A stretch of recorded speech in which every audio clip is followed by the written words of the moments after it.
Bonjour et bienvenue dans Rideau Rouge, votre rendez-vous culturel hors des sentiers battus. Je suis Alex, metteur en scène et fondateur du Bazar Culturel. Après avoir été 7 ans directeur de compagnie, j'ai monté un centre d'animation itinérant pour démocratiser l'accès à la culture et encourager les pratiques artistiques populaires. Dans ce podcast, je pars chaque semaine à la rencontre de personnalités, libres penseurs ou collectifs qui contribuent par leurs actions au partage des savoirs et des expériences. Alors si vous êtes à la recherche d'une parole engagée, montez vite à bord car le départ est imminent. Hello tout le monde, très heureux de vous retrouver en ce lundi matin pour un nouvel épisode de Rideau Rouge, le podcast qui prétend autant dénoncer les mécanismes de domination à l'œuvre dans notre société que réfléchir à des futurs souhaitables pour l'humanité. Et oui, car si nous voulons durablement faire évoluer notre monde, nous devons attacher autant d'importance au développement d'outils intellectuels qui permettent une résistance de fond qu'à la construction de nouveaux paradigmes. Et c'est justement d'une alternative concrète qu'il sera question aujourd'hui. Mon invité s'appelle Victor Ségard et il est coach sportif.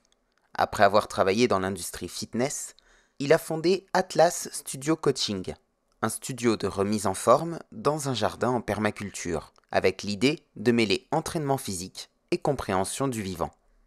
Un projet qui à la lecture m'a beaucoup touché car j'y ai vu des similitudes avec le bazar culturel. Nous sommes tous deux installés en milieu rural, avec le souhait de faire autrement que le schéma classique, et en mêlant des approches différentes qui nous semblent complémentaires.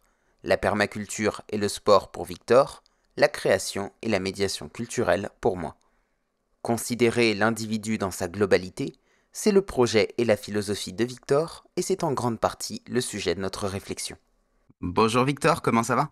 Bonjour, ça va bien et toi? Ouais, super. Je suis très heureux de t'accueillir ce matin pour discuter avec toi de ton parcours et de ton projet qui a l'air juste génial. Avant que tu nous en dises quelques mots, j'ai une question pour toi. Vas-y, je t'écoute. Je raconte un jouet ou une peluche qui a accompagné mon enfance. Ouais, je vais en raconter un. Alors, c'est une peluche qui m'a accompagné depuis tout petit, que j'ai encore, c'est ma mère qui m'aime là aujourd'hui, qui s'appelle Mekupo. Alors, en fait, si tu veux, c'est une peluche qui ressemble à un mouton. Pourquoi il s'appelle Mekupo? C'est ça l'histoire, c'est qu'en fait, pour les gens qui connaissent le film Babe, avec le petit cochon dans la ferme, il y a justement des troupeaux de moutons. Et puis, ces troupeaux de moutons-là, disent mes fidèles troupeaux. Ouais, en gros, ils s'annoncent devant tout l'autre. Et moi, quand j'étais petit, en fait, j'arrivais pas à dire mes fidèles troupeaux, je disais mes coupeaux. Et en fait, c'est devenu ma peluche, mon petit mouton qui s'appelle mes coupeaux. Énorme, ok. Trop chouette. Voilà. Bon, comment est-ce que tu en es venu à monter l'Atlas Studio Coaching? Déjà, est-ce que tu peux nous dire ce que c'est et nous dire comment est-ce que tu es venu ce projet? Bien sûr. Déjà, juste avant de commencer, je te remercie parce que j'ai pas forcément fait depuis le départ, mais pour l'invitation, je suis honoré de pouvoir discuter avec toi aujourd'hui. Et ensuite, concernant Atlas, donc Atlas Studio Coaching, c'est un studio de sport dans un jardin en permaculture. C'est-à-dire qu'on va vraiment allier la méthode physique, le mouvement, qui est, moi, on va dire, ma spécialité, mon art, où je vais accompagner les gens à justement mieux se connaître, mieux exprimer leur potentiel à travers le mouvement.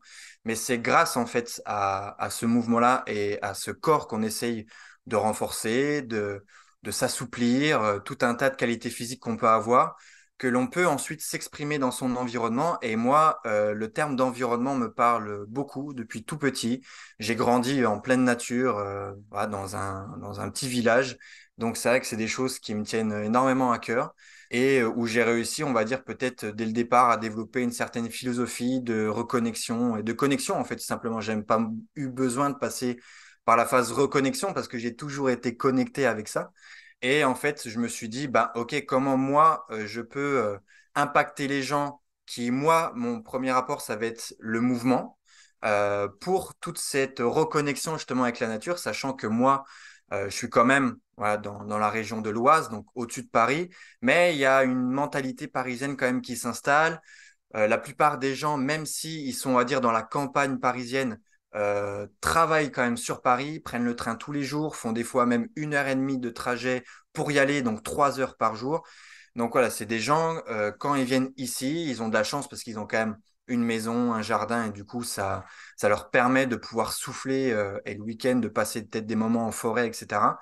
Mais c'est vrai que le moment où des fois on va faire du sport dans une salle, on est toujours enfermé, de la lumière artificielle, du bruit, de la musique, etc. Là, je voulais vraiment apporter ce côté un petit peu nature qui permet de nous reconnecter en fait avec tout ça et notamment ce côté permaculture où moi je suis un fan de la naturopathie, je me forme d'ailleurs avec une très belle école qui est dirigée par Pierre Dufraisse et cette notion de permaculture permet en fait de pouvoir sensibiliser sans forcément que moi j'ai besoin de rabâcher des choses, sans forcément que moi j'ai besoin de ramener la science en fait derrière tout ça, d'expliquer constamment aux gens, parce que juste le simple fait de le voir, de voir des légumes qui poussent, que les personnes qui viennent régulièrement voient le petit semis qu'on a planté à la base devient une belle tomate, et puis qu'ils puissent manger cette tomate, je pense que en fait l'expérience de ça, ça parle beaucoup plus à la plupart des gens que des livres de SVT, que des explications d'un spécialiste, on comprend rien à ce qu'il nous dit. Donc, moi, je voulais vraiment que l'environnement puisse nous apporter toutes nos réponses à nos questions, puisque, en fait, elle permet de nous les donner, en fait, tout simplement. C'est quoi ton parcours à toi? T'étais coach CrossFit avant, c'est ça? Oui, j'étais coach CrossFit pendant 3 ans, donc juste avant d'avoir monté Atlas.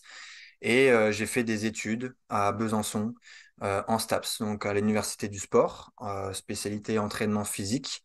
Donc j'étais plutôt parti pour être préparateur physique, pour notamment athlètes, ou on va dire même pour les personnes dans leur quotidien. D'où le CrossFit m'a énormément plu, parce que c'est vrai que ça tire en fait de toutes les méthodes de préparation physique, mais d'une manière beaucoup plus générale. Donc c'est ce que j'aime bien dire, hein, préparation physique généralisée. Donc, on prépare les gens à la vie de tous les jours. Euh, alors que la prépa physique pour athlètes, on prépare les athlètes pour leur spécialité et pour devenir bien sûr complet. Et voilà, donc suite à ça, donc j'ai fait ces années d'études-là. Je me suis retrouvé, je voulais faire un master sur Paris qui s'est pas fait. Donc, je me suis retrouvé dans la région de l'Oise, où là, ensuite, j'ai rencontré ma femme, au CrossFit notamment. Et ensuite, j'ai voulu monter mon petit business, on va dire. Et comment est venue se greffer la permaculture là-dedans? C'était déjà une passion que tu avais en même temps que le sport ou est-ce que c'est venu après? Et surtout, comment est-ce que tu as eu l'idée de mêler les deux? Mm. Alors, la permaculture, c'est quelque chose que j'ai découvert assez récemment. Après, surtout dans l'idée, OK, la permaculture, c'est une méthode, c'est une philosophie, c'est quelque chose. Après, moi, j'ai grandi avec des arrière-grands-parents qui avaient une ferme et qui étaient là-dedans. Pareil, j'ai été à l'école, notamment en primaire, dans un village où ma nourrice, c'était justement quelqu'un qui travaillait en ferme. Donc, moi, souvent, j'allais à l'école en tracteur. J'ai connu un petit peu ce mode de vie-là quand j'étais très jeune et surtout que quand j'étais dans mon petit village, quand je rentrais avec mes parents, etc., j'aimais bien cultiver. J'étais pas non plus un grand passionné, on va dire, mais j'aimais bien avec ma mère qu'on plante des petites salades, des petits trucs comme ça. J'avais vraiment un tout petit potager que j'avais aménagé moi-même et surtout un grand passionné et surtout un grand aventurier, on va dire, de la forêt, puisque juste derrière chez moi, j'étais vraiment collé à une forêt, quoi. Et je connaissais, en tout cas à l'époque, de là où on habitait avant, la forêt Parker. Donc j'adorais aller m'amuser à construire des cabanes, etc. Donc c'est vrai que déjà juste simplement pour la nature, c'est quelque chose qui m'a plu. Et pour le côté permaculture, c'est arrivé, je pense, comme beaucoup de gens, pas forcément sur ce sujet-là, mais comme plein de sujets, pendant le Covid, en fait, tout simplement, où on a eu ce temps de se poser et se dire ben, ce qu'on voulait vraiment dans notre vie, ce qu'on voulait vraiment avoir. Donc, ce qui m'a amené du coup derrière à changer de travail, donc à partir du CrossFit pour pouvoir créer ma propre philosophie, surtout. Moi, j'aime bien dire ma philosophie. Et le côté permaculture, parce que en fait, à la base, je suis quelqu'un qui était en surpoids quand j'étais adolescent, avec deux parents qui ont été quand même assez grièvement malades, et qui, je me suis toujours dit pourquoi. Déjà, moi, je me suis dit, je peux rien faire. Je me suis senti un petit peu nul de pas pouvoir les aider. Mais en même temps, voilà, en tant qu'enfant, je savais pas, j'avais pas les connaissances, etc. Et c'est vrai que toute cette frustration, j'ai pu la transformer, on va dire, en une force où j'avais envie de comprendre les choses. Donc, je me suis renseigné un petit peu. Puis on m'a dit, faut que tu fasses du sport, etc. Parce que c'est vrai que je partais un petit peu en vrille. Et du coup, à travers le sport, j'ai découvert une passion. la passion bien sûr du bien-être, de prendre soin de moi. Et derrière, une fois que c'est un engrenage en fait, le cercle vicieux se transforme en cercle vertueux. Et ensuite, du mouvement, j'en suis arrivé à OK, mais si je bouge mieux, si je me renforce, si je me muscle, etc., est-ce qu'il faut pas que je fasse aussi attention à autre chose? Et du coup, après, il y a l'alimentation qui est arrivée, le sommeil, donc toutes ces notions holistiques qui peuvent arriver, la respiration. Donc c'est vrai que moi, le terme holistique me parle énormément, et notamment l'alimentation, où je me suis d'abord intéressé par combien de grammes il faut mettre de telle ou telle chose. Je m'en souviens avec mon meilleur ami qui était avec moi en STAPS, on allait faire nos courses chez Lidl et puis on regardait le filet de poulet, etc. On mangeait bien à l'époque quand même, mais on n'était pas forcément concentré encore, on n'avait peut-être pas encore la maturité de l'éthique et puis de la qualité des aliments, mais c'est un chemin et c'est normal. Donc je suis arrivé petit à petit à me dire, OK, après je vais essayer de consommer bio, après je vais essayer de consommer tel ou tel aliment, de tel ou tel producteur, etc. Jusqu'à ce que je rencontre des producteurs justement qui avaient une ferme pédagogique en permaculture qui habitent à 800 mètres de chez moi, qui m'ont initié et m'ont appris la permaculture, qui a fait énormément sens pour moi. Donc ce côté laisser faire la nature parce que elle peut s'auto-réguler et que nous on est juste voilà là pour ajuster par rapport à ce dont on a besoin, par rapport aussi à ce que l'autre a besoin. Peut-être tel ou tel insecte ou tel animal ou tel légume. Nous, on a un peu les chefs d'orchestre de tout ça, mais voilà, ça n'empêche pas que la nature est quand même hyper bien faite pour ça. Et puis ça a fait sens vraiment cette notion, ben, laisser les choses au repos, laisser les choses tranquilles. Et c'est des choses que m'ont appris la permaculture que je transmets même sur le sport, parce que le sport, on est toujours sur cette notion de performance. Si j'ai pas transpiré, si j'ai pas fait telle performance, si j'ai pas soulevé tant de poids, bah, je suis nul, ou je suis pas capable, ou je suis pas comme les autres, ou etc. Non, essayez de. J'aime bien mêler les deux, bien entendu. Hein. Je pense que faut faire tout ça. Mais ce côté, ok, prends du temps pour toi, sois à l'écoute. Compte pas tes répétitions, compte pas le temps que tu vas mettre. Juste explore. Et je trouve que la permaculture m'a permis vraiment de créer une maturité par rapport à ça sur l'exploration des choses, sur observer aussi les choses, parce que la permaculture, c'est vraiment regarder comment la nature fonctionne.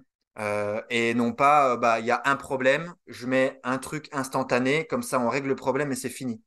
Laisse voir le problème, d'où en vient la cause, qu'est-ce qui s'exprime derrière ce problème, parce que tu vas voir peut-être que le problème il va s'arranger tout seul, peut-être que le problème il va pas s'arranger parce que tu additionnes en mettant quelque chose en plus, une nouvelle recette détox, plus d'exercices de renforcement parce que j'ai mal à l'épaule, plus de ça, mais parce qu'en fait justement tu soustrais, parce que tu enlèves peut-être un peu de pression, tu enlèves un peu de stress et que tu laisses le temps à ton corps pour se reposer et puis lui, il va te redire merci. Et la nature, c'est exactement pareil. Et à travers, en fait, l'environnement que je crée chez Atlas, j'ai envie que les gens arrivent à comprendre cette philosophie-là et surtout à l'incarner. Je pense que c'est encore même plus important. Et pour ça, ils vont toujours passer, en tout cas avec moi, par la phase expérimentation. Même si je suis quelqu'un qui adore comprendre les choses, du coup les lire, que les gens m'expliquent, peut-être même des fois avec des mots un peu compliqués, ce que les gens vont pas vouloir forcément faire, mais simplement de mettre les gens sous forme d'expérience, sous forme de jeu, sous forme de plein de choses, en leur disant, OK, teste et ressens. Est-ce que ça fait sens pour toi? Oui, non. Elle a le droit, si c'est pas le cas. Mais si c'est le cas, tu peux débloquer des petites choses, tu laisses émerger en elle, de par une petite graine que tu as déposée, une idée qui peut-être va se développer dans 10 ans, dans 20 ans, je ne sais pas. Mais voilà, c'est un peu cette philosophie-là et cette idée que j'essaye en tout cas d'inculquer, de prôner chez Atlas. Ouais, c'est une belle philosophie et c'est une belle vision du sport, mais qui est presque à contre-courant en fait de celle qu'on a dans la société actuelle. Tu parlais justement du nombre de répétitions, etc. C'est vrai qu'on voit quand même beaucoup le côté où fais ce programme et puis voilà, c'est comme ça que tu vas prendre du muscle et puis mange ceci, mange cela et puis enfin voilà, tout est déjà tout prêt. Et il y a un côté en fait presque industriel Oui. dans le milieu du sport, dans le milieu du fitness même. Est-ce que pour toi, il y a eu un point de rupture à un moment quelque part où tu t'es dit c'est pas pour moi, ça me correspond pas, ou est-ce que c'est quelque chose, une transformation qui s'est faite de façon plutôt linéaire? Un peu de tout, je dirais, pour le coup. Parce que Je pense qu'il faut savoir échouer pour mieux apprendre, ça c'est sûr. Et que c'est un apprentissage qui se fait sur le long terme. C'est-à-dire c'est sûr que sur le moment, si on nous propose toujours quelque chose d'instantané, qu'on nous propose toujours quelque chose, euh, il faut des fois, et c'est un peu une philosophie, enfin, c'est même pas une philosophie, c'est un peu, moi, mon passé m'a amené en fait à penser comme ça parce que j'ai su bien sûr me remettre en question, mais parce que j'ai su des fois baigner un petit peu dans la souffrance pour comprendre que ça, c'était pas bon pour moi. Et moi, j'ai toujours fonctionné comme ça. C'est pour ça que j'adore tout ce qu'on appelle la loi de l'hormèse. Donc, c'est utiliser les extrêmes pour mieux en apprendre sur soi-même, utiliser les extrêmes qui vont te créer un stress pour te dire, OK, tu sais vraiment ce que c'est de jouer ta vie, de jouer sa peau, et maintenant, tu vas pouvoir relativiser sur les choses. Tu vas pouvoir prendre du recul. C'est ma manière de fonctionner. C'est vrai que c'est pas forcément pour tout le monde pareil, mais moi, c'est parce que j'ai été en surpoids, j'ai mal mangé, j'ai trop bu, j'ai trop fumé, je suis trop sorti, j'ai pas assez dormi, je me suis mis minable, quoi, que aujourd'hui, déjà, j'apprécie autant le fait de me sentir aussi bien, parce que le fait d'avoir connu une certaine souffrance, des fois, qui n'est pas forcément extrême non plus, hein, je suis pas allé jusqu'à des choses de folie. Mais juste ça, voilà, d'en prendre conscience que bah, quand tu faisais des choses pas bien, etc., et que tu as essayé de mettre des choses en place pour que ça aille mieux, et que tu sens cette énergie, tu sens que une vitalité qui te permet d'aller de l'avant, qui te permet, parce que moi j'étais assez timide, etc. Bon, j'ai fait aussi énormément de théâtre qui m'a beaucoup aidé pour pouvoir me développer. Mais voilà, ça permet, grâce aux extrêmes, en tout cas c'est comme ça que fonctionne, et c'est comme ça que j'aime aussi des fois l'inculquer. C'est comme une séance de sport, des fois il y a des gens même si, c'est pour ça que au soi, c'est à contre-courant, mais des fois, il faut utiliser cette porte d'entrée-là pour que les gens aient confiance en toi et ensuite tu leur inculques la philosophie. Donc moi, par exemple, des gens qui me viennent, ils disent, ouais, moi je veux perdre du poids, je sais qu'il faut que je transpire, je sais que machin. Ok, on va le faire. Première séance, entre guillemets, il y a des coachs qui vont me taper dessus, mais c'est pas grave. Je la mets minable. Je dis, ok, la personne, elle va me dire, ah, trop bien, merci, c'est ça que j'avais besoin, parce que je sais que son attente première, ça a été, si je transpire pas, si je fais pas de sport, ça va pas aller. Donc moi, si je veux qu'elle ait confiance en moi et que derrière, je puisse lui apporter des choses un peu plus introspectives, philosophiques ou autres, il va falloir qu'elle me fasse confiance les yeux fermés. Donc je vais lui donner ce qu'elle veut. C'est un peu bête au départ. Je lui donne ce qu'elle veut et progressivement, je vais l'amener vers ce côté. Mais tu sais, pour définir qui tu es, pour arriver vers ton objectif, il faut pas forcément voir que par ce prisme-là. Même si c'est quelque chose qu'on nous inculque depuis qu'on est petit, ouais, c'est cette notion un peu de performance, de consommation, toutes ces choses-là, quoi, d'utiliser aussi les gadgets, les outils, plutôt que notre propre outil qui est notre corps, qui nous transmet des messages fabuleux. Eh bien, on va rester cramponné des fois sur des choses, mais parce qu'on veut pas voir la réalité en face. Et ça, faut vraiment, c'est toute une pédagogie, hein, c'est aussi toute une analyse, c'est laisser le temps à la personne pour qu'elle arrive progressivement. C'est ce que font beaucoup les psychologues, hein. Les psychologues, moi je m'en souviens, j'ai discuté avec une personne il y a pas longtemps qui avait fait un suivi psy pendant 4 ou 6 ans, je sais plus trop, et qui me disait, je m'en souviens, enfin je m'en souviens pas, mais deuxième séance, elle m'a posé une question. J'avais répondu complètement à côté. 3 ans, 4 ans après, j'ai répondu à la même question. C'est ce qui m'a permis, cette question-là, de résoudre mon problème. Et la psy lui a dit, tu sais, à la deuxième séance, je t'ai posé exactement la même question. Donc ça veut dire qu'il a fallu tout ce chemin-là pour se rendre compte que cette question, c'était la plus importante. Et que c'est ça qui va lui permettre de pouvoir passer à une étape une supérieure ou à régler le problème qu'elle est venue au départ. Et moi, pour le meilleur exemple, c'est la perte de poids. Combien de personnes, au final, la perte de poids crée cette carapace un petit peu émotionnelle que dirige le corps et au début, tu les amènes vers ces questions-là.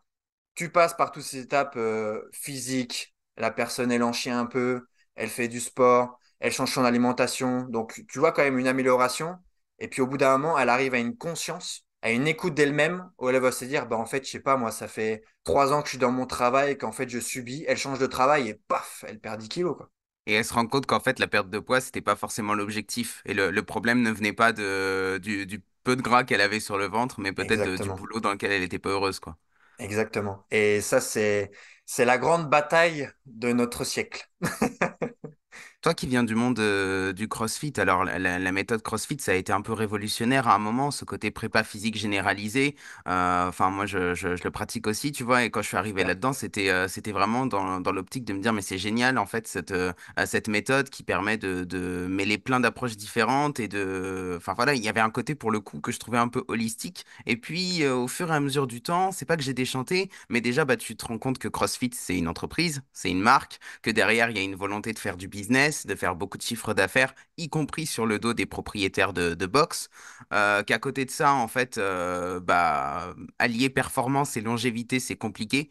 Enfin, en fait, je t'avoue que moi, j'en suis presque au stade où je me dis que bah, des athlètes qui durent longtemps, tout en étant performants, bah, il n'y en a pas tant que ça. Et je trouve qu'en fait, c'est un petit peu une idée reçue de nous faire croire que performance et longévité sont deux alliés. Est-ce que tu as fait le même constat ou pas? Bien sûr.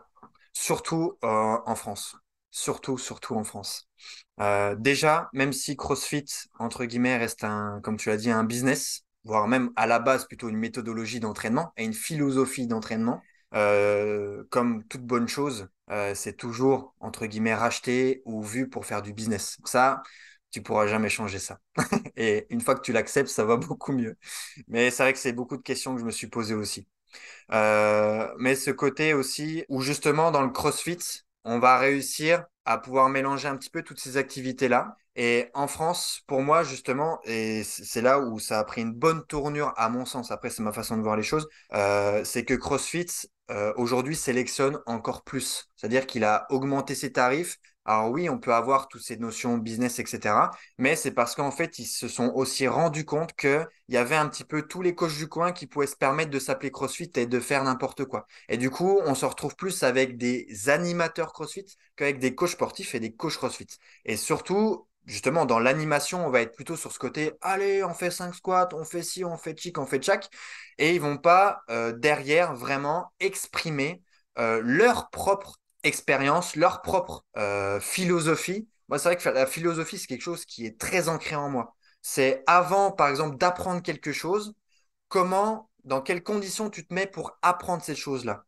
Et pour moi, le CrossFit, c'est pareil. Avant d'ouvrir une salle de CrossFit, quelle est ton intention? Quel est ton but? Quelle est ta manière, en fait, d'amener le CrossFit?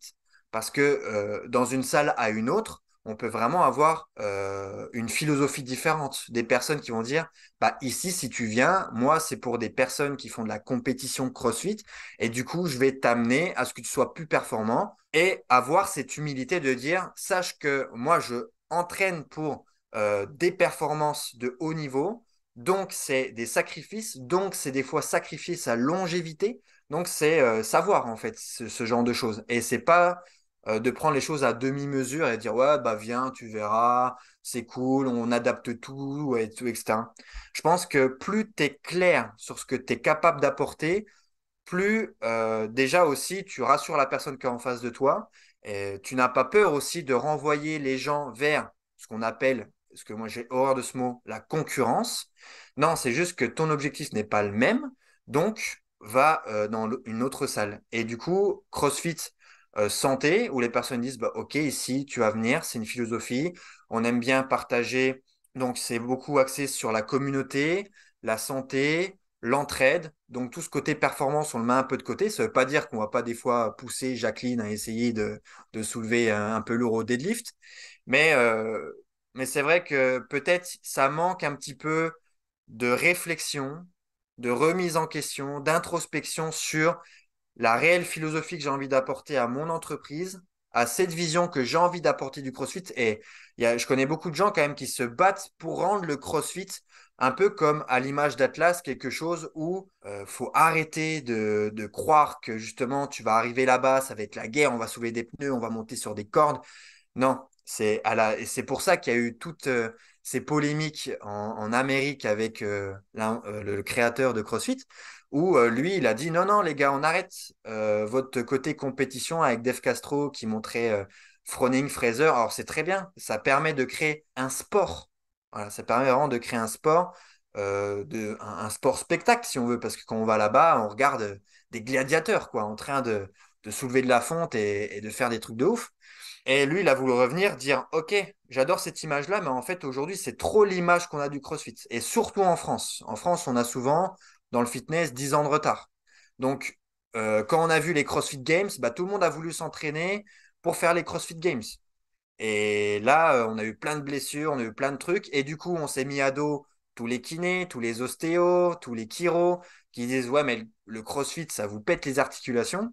Mais parce que nous aussi, bah, j'aime pas dire les coachs, mais les owners, donc ceux qui dirigent les salles, les boîtes de CrossFit, ben, se doivent de dire, le CrossFit, c'est pas forcément fait que pour la compétition, sauf si moi, mon pôle, il est centré compétition.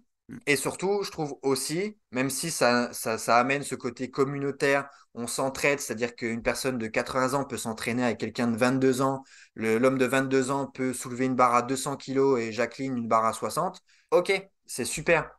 Mais c'est vrai que ce côté holistique, pour moi, n'est pas, même si je pense que le CrossFit peut être une énorme porte d'entrée pour amener ce côté holistique, mais pas encore assez.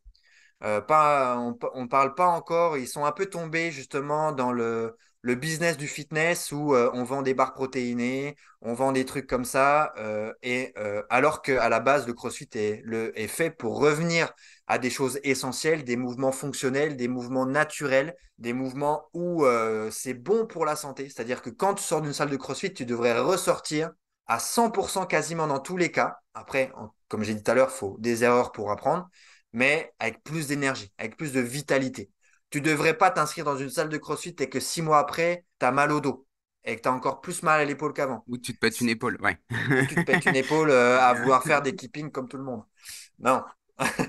Ouais. Et après, bon, bah voilà, après, je pense, comme je t'ai dit, c'est une très belle porte d'entrée pour amener d'autres méthodes holistiques comme les bains froids, la respiration, etc. Et c'est vrai qu'on est en train, malgré le fait que c'est vraiment je répète encore une fois, mais une très belle porte d'entrée, en train de restreindre ça comme un sport plutôt que comme une méthode globale, générale, qui permet de te préparer physiquement et mentalement à la vie de tous les jours.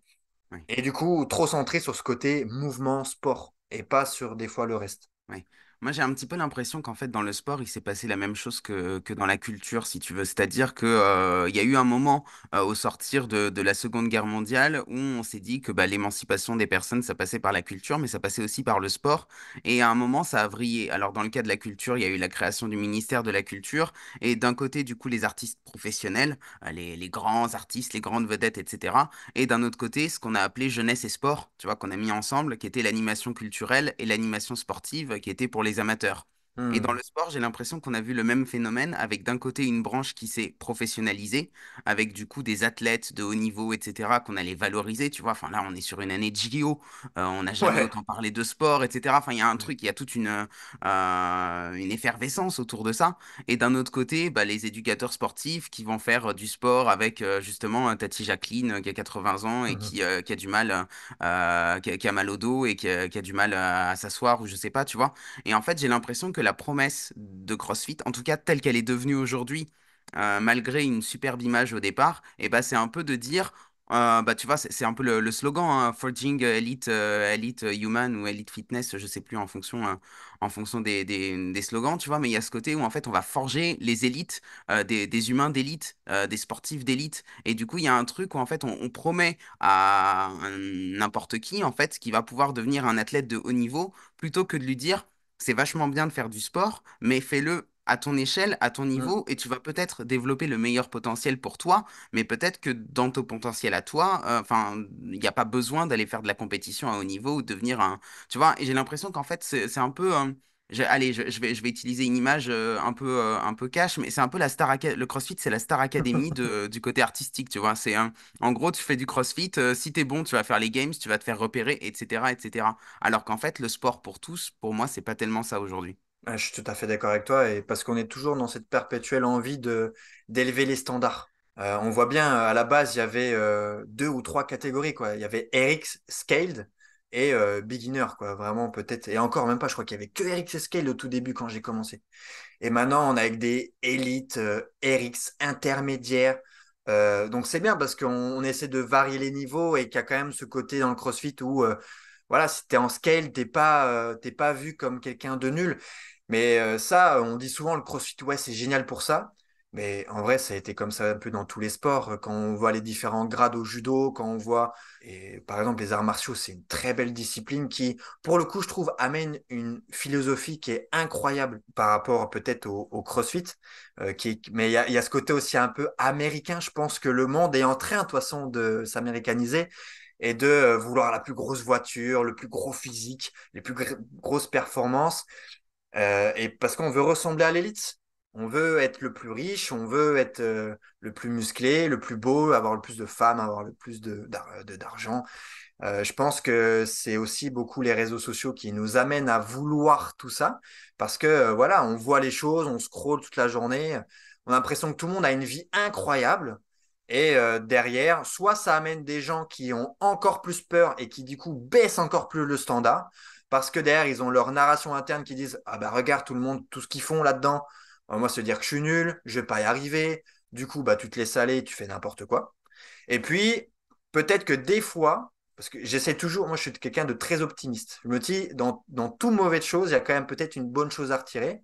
Et que peut-être que des fois, bah voilà, quelqu'un qui a vraiment envie de faire les games, qui a vraiment envie de se dépasser, qui a vraiment envie de devenir riche, qui a vraiment envie d'avoir quelque chose, un physique ou un truc comme ça, bah, il va peut-être s'inspirer des meilleurs. Il va peut-être se dire, voilà.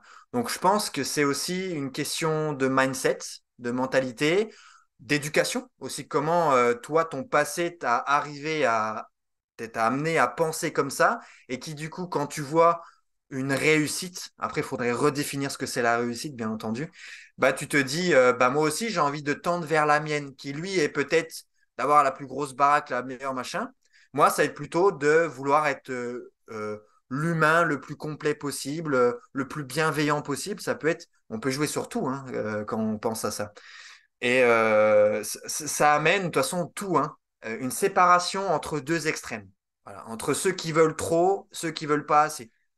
Et ça, voilà, le Covid, je pense que ça nous a encore plus séparés. Les vaccinés, les non vaccinés, les riches, les pauvres. Et c'est dommage, parce que je pense que les deux parties peuvent créer quelque chose de bien. Comme je disais tout à l'heure, à l'entraînement, tu as celui qui compte ses reps, qui fait tant de pourcents, qui fait tant de récup, qui fait tant, et l'autre, des fois, un peu trop yogi, qui compte jamais rien, qui se laisse emporter par la vague, etc. Les deux sont hyper pertinents et bons à prendre. C'est comme les gens qui font du carnivore et les gens véganes. C'est comme les machins. Et en fait, s'ils arrivaient tous d'aboyer chacun de leur camp, là, et qu'ils essaient de se dire, venez les gars, on fait ça, on vit dans un monde nouveau. Le C'est ce... parallèle, pardon, le parallèle que tu faisais avec l'art martial, je le trouve super intéressant et très pertinent dans le sens où effectivement le sport, la discipline physique, c'est avant tout quelque chose de philosophique et on en revient à ce qu'on disait au début. Et tu disais que toi, c'était très important pour toi la philosophie dans ton projet. Et en Oui, fait, dans ce qu'on est en train de dire là, j'ai l'impression que même, tu vois, dans une entreprise comme CrossFit, on a pris cet exemple, mais je tape pas du tout dessus hein, parce que bien bah, je te dis, entendu, hein, oui, j'en oui. fais, etc. Mais c'est juste un exemple parce que c'est très connu. On pourrait parler d'Irox maintenant qui est très à la mode, c'est la même chose. Hein. Oui. Mais ce que je voulais dire, c'est que derrière ça, il y a aussi une philosophie. C'est juste que la philosophie, en fait, bah, ça va être, comme tu l'as dit, de nous faire ressembler à des élites. C'est-à-dire que plutôt que de chercher à contrer un pouvoir en place parce que, on est dans un système qui ne va pas nous convenir, et ben, en fait, on va nous apprendre à avoir envie de leur ressembler. Et ça, c'est Hmm, terrible, tu vois, parce qu'en fait, derrière, il y a quand même une idéologie. C'est juste que cette idéologie, elle est mal identifiée par les pratiquants. Donc, en fait, peut-être que notre rôle, que ce soit dans l'art, dans le sport ou dans une quelconque discipline, et ben, ce serait d'abord peut-être de faire prendre conscience aux gens, pardon, du fait que quand ils vont dans un endroit, quand ils fréquentent une personne, quand ils sont accompagnés par un coach, etc., il y a toujours forcément une idéologie derrière et qu'il faut identifier cette idéologie parce que sinon on va t'emmener dans une direction dans laquelle t'as pas envie d'aller. bien sûr. Est-ce que ça te parle ça? Ah, bien sûr. Donc, comme quoi, c'est aussi, on peut décrier et puis critiquer peut-être des fois les personnes qui entreprennent pour faire ces choses-là et se dire, oui, mais du coup, il y a plein de salles de CrossFit qui font pas les choses comme il faut, machin, etc. Mais c'est toi. Et c'est exactement les mêmes questions qu'on peut se poser pour l'environnement et l'écologie. C'est plus les choix de toutes les personnes de leur quotidien qui vont déterminer le mode de consommation. C'est pas on a beau on a beau critiquer Nestlé, les grosses entreprises pharmaceutiques ou autres, dire etc. Mais c'est parce qu'on consomme de cette manière-là que eux réussissent. Donc c'est à nous aussi de se remettre en question, de dire ok, le CrossFit c'est ça. Comment lui, il perçoit le CrossFit et est-ce que je vais rester chez lui? Parce que si tout le monde avait cette remise en question-là, et qui disait bah non en fait ça fait pas sens, lui en fait il veut juste nous péter des épaules, il crie comme un barbare et ça a aucun sens. Bah si nous derrière, et c'est pas facile hein, parce que ça amène à ce côté se poser des questions, des fois bah voilà, peut-être qu'on dort pas bien, peut-être que ça nous ramène vers des traumatismes passés, vers qui l'on est réellement. C'est dur. Et il y a des gens, je comprends, je peux comprendre qu'on se met un bouclier, une carapace pour se dire non, non, non. Déjà, je survis, c'est déjà pas mal, donc laisse-moi dans mon truc. Ouais, mais si tu veux entreprendre ta vie, si tu veux aller vers ce que toi tu penses être le mieux pour ce monde, pour cette vie, vas-y, pose-toi ces questions-là et le courage de dire, bah ok, toi, qu'est-ce que tu fais? Ah ben ok, bah ça a l'air d'être nul, ben je vais pas venir chez toi. Donc, c'est parce qu'on adhère à ça. Et puis, je suis désolé de dire ça et je veux vraiment que personne se sente enfoncé pour ça, mais il y a des business qui sont centrés pour des fois pour les pigeons, quoi. C'est-à-dire, tiens, je te sème des graines, prends-les, c'est vendeur, c'est etc. Mais parce que on consomme comme ça, sans se poser la question. Parce que on est dans notre bulle, dans notre but, un peu ce métro boulot dodo, je pense à rien, et puis j'y vais. Et c'est pour ça que aussi bien d'essayer d'amener vers ce côté d'être quelqu'un de complet grâce au CrossFit, par exemple, d'être bon en gym, en haltérophilie, être musclé, être souple, être mobile, qui te vend tout ça comme aujourd'hui le MMA dans les arts martiaux. Là, on est en train d'arriver à ce que le MMA nous amène comme le CrossFit, qui mélange plusieurs petites choses.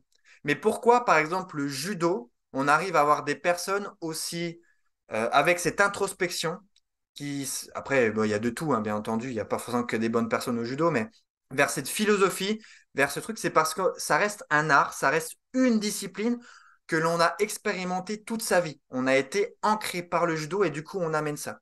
Et du coup, je trouve que peut-être que pour que la philosophie change dans des sports qui demandent d'être aussi complets, c'est parce que on ne s'est pas assez concentré sur aussi toutes les disciplines que nous amène ça. C'est pour ça que moi, je suis très friand au CrossFit d'avoir un coach gym, un coach haltéro, un coach endurance. Parce que le coach qui fait de l'endurance pendant 20 ans va t'amener vers cette philosophie. Alors qu'aujourd'hui, c'est un espèce de vomi qu'on met là, une espèce de bouillie de tout. Et parce qu'on n'a pas compris le chemin, en fait, qui nous a amené à la destination et qui nous permet de dire, bah voilà, moi je sais que parce que ça fait 20 ans que je le vis, je t'amène vers cette introspection en même temps que cette pratique. Je t'amène vers cette théorie et cette pratique parce que les deux vont de pair. Et parce que je pense qu'on n'a pas aussi bien essayé de ressentir la profondeur des choses, on arrive aujourd'hui à l'émergence d'une boîte multifonctionnelle qui est géniale, hein, mais qui, parce que on a pensé comprendre les principes de chaque, nous amène vers ce côté, bah, en fait, tant qu'on l'a pas vécu, tant qu'on l'a pas bossé, on n'arrivera pas à transmettre d'une aussi bonne manière, en fait, les choses. Et je pense que pour les MMA, c'est quelque chose qui va arriver aussi très très vite. On va se retrouver avec des clubs où la philosophie judo, karaté, boxe thaïlandaise vont disparaître. Mais c'est ça qui crée en fait aussi le pouvoir de ces disciplines-là, même l'histoire de cette discipline-là. Donc, pour moi, c'est des choses, c'est l'une des choses fondamentales et essentielles qu'il faudrait revoir, je pense, dans ces pratiques qui mélangent tout un tas de pratiques. Ouais, c'est hyper intéressant parce qu'en plus, ça permet vraiment à la personne aussi, je veux dire aux pratiquants, d'aller plus facilement vers ce vers quoi il est attiré. Tu vois, si tu as un coach qui est plus haltéro ou un coach qui est plus endurance, bah, naturellement, en fait, ça va te permettre de voir aussi ce qui, toi, te convient et ce que tu as envie d'expérimenter aussi dans ta vie à toi. Donc ça, c'est hyper intéressant. Moi, mes études m'ont énormément aidé pour ça, parce que 3 ans en STAPS, même si j'ai pas du coup, comme je l'ai dit, allé chercher peut-être cette subtilité que peut avoir un spécialiste ou un expert dans sa discipline, mais j'ai eu quand même le privilège pendant 3 ans, pendant mon année de licence, de faire des sports spécifiques un par un. C'est-à-dire que pendant un an, on faisait de la gym avec un prof de gym qui nous expliquait comment fonctionnait la gym, quoi, avec ses critères, sa rigueur, etc. Après, on avait du judo. Après, on avait chic, on avait tchak. Et je m'en souviens à l'époque, moi, mon sport, c'était vraiment la musculation. Et je m'entraînais avec des mecs qui se pétaient les muscles, quoi. On arrivait, on bouffait de la fonte, ils avaient la mâchoire carrée comme ça, puis on y allait, quoi. C'était bon, quoi. Et tout ça, de se mettre en fait dans cet émergent-là, parce que moi je trouve que par exemple le CrossFit, ça devrait nous amener à nous dire, ok, il y a la gym, il y a l'haltéro, il y a le cardio, bah, je vais essayer, je sais pas moi, pendant un an à me concentrer que sur l'haltéro, qui va certainement, et la plupart d'ailleurs c'est pour ça que les meilleurs athlètes de haut niveau y arrivent, c'est des gens qui ont compris ça depuis le début, qui ont compris, bah, bien sûr, mes points faibles et mes points forts, c'est ça. J'essaie de me concentrer sur mes points faibles, mais qui ont peut-être pendant un an aller voir les meilleurs experts du monde en haltérophilie pour qu'ils puissent leur apprendre l'haltéro. Et grâce à comment ils ont compris l'haltéro, grâce à ces experts qui leur ont transmis cet ADN, cette génétique d'haltéro, ont permis de mieux comprendre comment fonctionne le CrossFit. Et souvent, c'est des gens qui, parce qu'ils ont expérimenté quelque chose en particulier, vont revenir. C'est un peu comme toi, tu vis en France. Demain, si tu vas en Chine, ou tu vas en Afrique, ou tu vas en Amérique, tu vas revenir en France, tu ne seras plus le même. Parce que tu auras appris des choses. Tu seras nouveau Victor. Voilà, je suis quelqu'un de nouveau.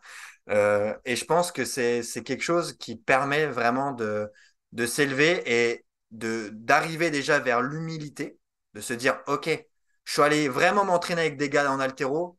OK, en fait, je suis pas si bon que ça, j'ai une technique de merde. Et je suis pas fort contrairement à Klokov ou à des mecs qui soulèvent des strict press alors que c'est mon deadlift. Ah, voilà, quoi, si tu te dis, euh, c'est déjà, ça t'enseigne beaucoup de choses, à te remettre constamment à chaque fois dans la peau d'un débutant. Et ça, c'est très important.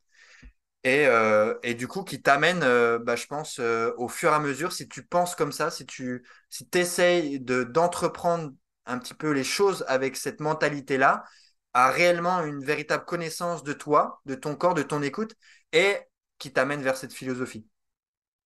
Est-ce que le sport peut nous rendre libres? Je pense que c'est la première porte d'entrée vers la liberté, oui. Et ça, c'est les réflexes archaïques qui me les ont beaucoup appris. Tu peux nous en parler un petit peu? Oui. Alors, les réflexes archaïques, pour ceux qui ne connaissent pas, c'est les réflexes primitifs de l'enfant. Donc déjà, son premier nom, réflexe, c'est-à-dire que c'est des mouvements involontaires. Et archaïques, c'est-à-dire qu'ils sont enfouis en nous depuis très très longtemps. Et en fait, si on veut, pour que le bébé puisse survivre dans son environnement, sachant que quand il naît, il n'a pas la possession de son propre corps, eh bien, il va faire un peu n'importe quoi. Mais ces réflexes sont là justement pour envoyer des messages dans son environnement pour qu'on puisse le venir en aide. C'est-à-dire qu'aujourd'hui, on bosse un nourrisson par terre, sachant que nous, on est des êtres sociaux, c'est-à-dire que sans notre mère, sans notre père, sans nos parents, on va pas tenir très longtemps, quoi. À 2 semaines, on va pas tenir très longtemps. Donc derrière, on va mettre des mécanismes en place pour pouvoir dire, bah, à l'aide, j'ai besoin de toi, j'ai besoin de manger, j'ai besoin de dormir, etc. Et donc du coup, ces réflexes archaïques vont venir progressivement avec le développement de l'enfant parce que il va avoir cette sécurité, parce qu'il va avoir sa mère qui va lui donner le sein, qui va être là pour le réconforter, qui va être là pour prendre soin de lui, va pouvoir se développer tranquillement pour laisser place à des réflexes de vie, c'est-à-dire des réflexes volontaires. Maintenant que on m'a donné cette sécurité, on m'a donné cette vitalité par les aliments qu'on me donne, par cet amour qu'on me donne, je vais pouvoir maintenant prendre la pomme par terre et la manger.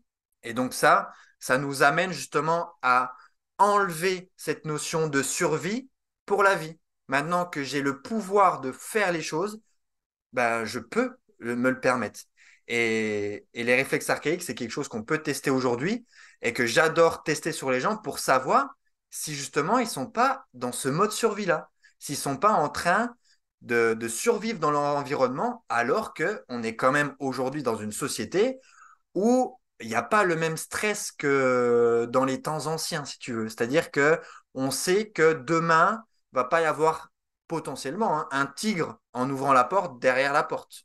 il ne va pas y avoir telle ou telle chose. Mais parce que on est dans un mode de vie qui va à 100 à l'heure, qui nous, en plus, on fonctionne beaucoup avec ce qu'il y a là-dedans, donc les réseaux sociaux, les trucs, les tchaks, on prend jamais le temps de se poser, etc. Bah, le corps, il est comme ça. Il dit, oh là là, en fait, c'est hyper stressant. Donc, on est même limite encore plus stressé qu'avant. Et du coup, ça nous amène beaucoup ça va ressurgir beaucoup ces réflexes qui, lui, parce qu'il se sent pas en sécurité, va permettre de le faire. Et du coup, pourquoi je dis ça par rapport à la question que tu me poses, c'est que justement, c'est de par le mouvement que l'on va pouvoir intégrer ces réflexes archaïques-là dès le plus jeune âge. C'est parce qu'on se met à quatre pattes, c'est parce qu'on rampe par terre, c'est parce qu'on touche des choses avec notre corps, avec notre système tactile, c'est parce qu'on entend, c'est parce que l'on voit. Donc plus on développe ces capacités sensorielles, parce on explore notre environnement, que l'on va pouvoir avoir un meilleur mental, une meilleure gestion émotionnelle. Tout ça t'est lié. Et pour moi, le corps, c'est la première porte d'entrée parce que c'est un peu la première porte d'intelligence. C'est par le corps que va s'exprimer aussi toutes les autres choses. Mieux tu vas bouger, mieux tu vas pouvoir explorer ton environnement, donc mieux tu vas pouvoir aller, mieux tu vas pouvoir être. Et c'est ça qui va nous amener vers la porte du langage, vers la porte de la compréhension, la porte de la logique, la porte de l'expression, du partage, de la communauté, de l'amour. Voilà, savoir faire un câlin à quelqu'un pour créer cet amour-là, c'est quand même mieux que d'envoyer un SMS pour dire je t'aime, quoi. Donc, ouais, c'est tout un tas de choses où je pense que le mouvement et l'exploration, parce que c'est ça en fait le mouvement, c'est l'exploration vers son environnement. Mieux on saura s'exprimer dans son environnement et mieux on va pouvoir développer les autres capacités. Bon, ça ne veut pas dire que si tu es raide comme un bâton, tu vas pouvoir rien faire de ta vie, mais je te rassure, je t'assure que si tu es quelqu'un de raide et qui, par exemple, est un super peintre, un super ascète, etc., et que tu apprends à devenir plus souple, tu seras encore meilleur dans ton art. Et ça, j'en suis persuadé. On approche de la fin de cet entretien. Il me reste une question à te poser. Si tu avais le pouvoir de changer le monde, si tu avais une baguette magique, par où est-ce que tu commencerais? C'est une très bonne question. Bah, moi, je répondrais, et je pense que tu l'as compris avec ma philosophie, que si j'avais le pouvoir de changer le monde, eh bien, j'enlèverais ce pouvoir. C'est-à-dire que pour moi, justement, on en revient un peu à ce qu'on disait. Déjà, un pouvoir, ça se mérite. Et c'est vraiment l'essence de notre discussion. C'est-à-dire que si tu veux comprendre quelque chose, mets-toi dans la peau d'un expert pendant 20 ans pour en tirer les choses. Et lui a le mérite de dire 20 ans après, j'ai le pouvoir de te faire perdre du poids parce que ça fait 20 ans que je vois les gens qui perdent du poids et je sais comment on fait. Et deuxième chose, c'est parce que des fois, vouloir toujours cette notion un petit peu de pouvoir, on est trop borné sur ce métro boulot dodo et ce côté destination sans forcément en apprécier le chemin. Et je pense que c'est le chemin et l'aventure, le goût de l'aventure qui nous donne beaucoup plus de réponses que la destination en tant que telle. Et moi, la perte de poids, je vois très bien, il y a des gens qui veulent perdre 10 kilos. Et les gens qui sont obsédés et qui restent dans leur tête sur ces 10 kilos-là et qui n'apprécient pas toutes en fait les étapes qu'on va mettre une par une à essayer de les comprendre, à essayer de les incarner, de les intégrer, de les expérimenter pour en ressentir les choses. Et comme je te l'ai dit, c'est là où on voit une personne qui, oui, arrive à perdre 10 kilos, mais qui s'est réellement mis dans ce côté aventure, je vais le faire, qui n'a pas été dans ce côté instantané, je vais prendre la pilule qui va me permettre de perdre 10 kilos, qui lui, tu vas le retrouver 20 ans plus tard, il va être métamorphosé. Alors que l'autre, ça se trouve, il aura repris même 20 kilos et qui va venir me revoir et qui me dit, Victor, il y a 20 ans, on a perdu 10 kilos, j'en ai repris 20. Qu'est-ce qu'on peut faire? Et là, c'est parce qu'en fait, tu n'as pas été concentré sur les différentes étapes, sur le chemin, sur cette aventure. Tu as été obstiné par ton objectif. Et c'est bien d'avoir un objectif et je pense qu'il faut en avoir un pour que ce soit clair. Mais par contre, c'est semaine par semaine, c'est étape par étape. Donc, et je pense qu'aussi, c'est ce qui va nous permettre le fait de ne pas vouloir avoir ce pouvoir de changer les choses, c'est la vie, quoi. Et c'est cette dualité, comme on a dit un peu des choses, qu'il ne faut pas enlever. Tu vois, parce que je pense que si derrière, je disais, OK, j'ai le pouvoir que les gens ne soient plus gros, ben, en fait, c'est ce qui va détruire la santé de l'humanité. Parce qu'il y a des gens gros, parce qu'il y a des gens en mauvaise santé, parce qu'il y a des gens qui font attention à rien, que nous, aujourd'hui, on a envie de faire attention aux choses. Parce qu'on les voit. Et peut-être parce qu'on l'a ressenti aussi. Donc, si tu enlèves ça, bah, en fait, tu enlèves toute cette beauté de la vie. Même si tu te dirais, ouais, mais putain, ils sont cons, quoi. Et pourquoi ils font ça? C'est mal, etc. Ouais, mais c'est ça que si toi t'en prends conscience, tu comprendras au final, je pense, c'est ce qui va t'amener à tendre vers le bonheur. Merci Victor, à bientôt. Merci à toi. Merci beaucoup. Cet épisode touche à sa fin. J'espère que vous y aurez trouvé des bribes de réflexion intéressantes pour vous. C'est, à titre personnel, un sujet qui me passionne et je me suis donc un peu laissé embarquer dans une conversation très pointue par moments, qui ne parlera pas forcément aux non-initiés. Mais j'ai tout de même réussi à en tirer 3 pépites qui peuvent s'appliquer à de nombreux domaines de nos vies. Tout d'abord, Victor nous invite à réfléchir à la notion de discipline. C'est valable dans le sport, car la notion de discipline semble avoir disparu de nos pratiques occidentales, mais c'est valable plus globalement dans tous les aspects de notre vie. La discipline, c'est cette philosophie que l'on retrouve dans les arts martiaux et qui nous pousse à apprécier le processus plutôt qu'à rechercher le résultat.